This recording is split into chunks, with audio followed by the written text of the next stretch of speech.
மரணத்தை ஜெயமாக விழுங்கின அன்புநாதன் அவர் மறிக்கவே இல்லை. சரீரத்தை விட்டு வெளியேறின அவருடைய ஆவி நோவாவின் காலத்தில் கீழ்ப்படியாம நியமித்தமாய் ஜாலப்படமாக மாறிக்கொள்ளப்பட்ட அவருடைய ஆத்மா மீட்கப்பட பாதாளத்தில் சென்று ஊழியம் செய்தது. ஆண்டவர் மறிக்கவில்லை. நான் சதா காலம் உயிரோடு இருக்கேன்னு சொல்கிறார்.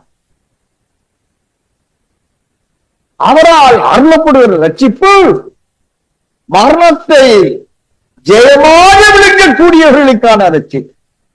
இதைத்தான் ஏசாயா 25:9 வாசிக்கிறோம். அக்காலத்திலே இதோ இவரே நம்முடைய தேவன், இவருக்காக காத்திருந்தோம், இவர் நம்மை ரட்சிப்பார், இவரே கர்த்தர், இவருக்காக காத்திருந்தோம், இவருடைய ரட்சிப்பினால் களிகூர்ந்து மகிழ்வோம் என்றால் மரணத்தை அவன் ஜெயித்தவர்கள். மரணத்திற்கு அவருக்கு சம்பந்தம் இல்லை. என்றைக்கும் ஜீவிக்கிறவர்கள். 1 வாசித்தா நித்திய ஜீவனை உங்களுக்கு அளிப்பேன் என்பதை அவர் செய்த வாக்குத்தத்தம் என்று வாசித்தார். அப்ப நித்தியமான ஜீவனை என்னங்க அர்த்தம்? நிலையான உயிர், நிலையான மரணமில்லாத வாழ்க்கை. அது புரியவங்கதான் நித்தியமாய் ஜீவனம் உள்ளவங்க, ஜீவியம் உள்ளவங்க, அழிவுபடாத உயிரை உடையவங்க. மகன் சொல்றாரு, மரித்தோருக்கு தேவன் அல்ல, ஜீவனோர்களுக்கு தேவனாகிய கர்த்தர்.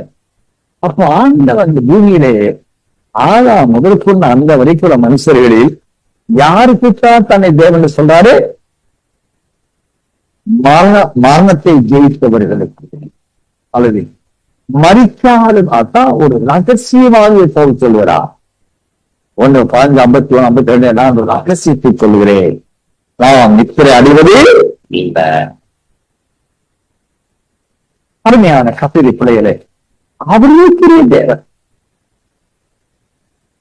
வேதத்திலே வெளிப்படுத்த 21ஆம் அதிகாரம் 7ஆம் வசனத்தை வாசிக்கிற பொழுது யாருக்குத்தான் தன்னை தேவனாக கொடுக்க அவர் விரும்புகிறார் என்றால் வாசிய ஜெயம் கொள்ளுகிறவன் எல்லாவற்றையும் சுதந்திரத்துக் கொள்ளுவான், நான் அவன் தேவனாய் இருப்பேன், அவர்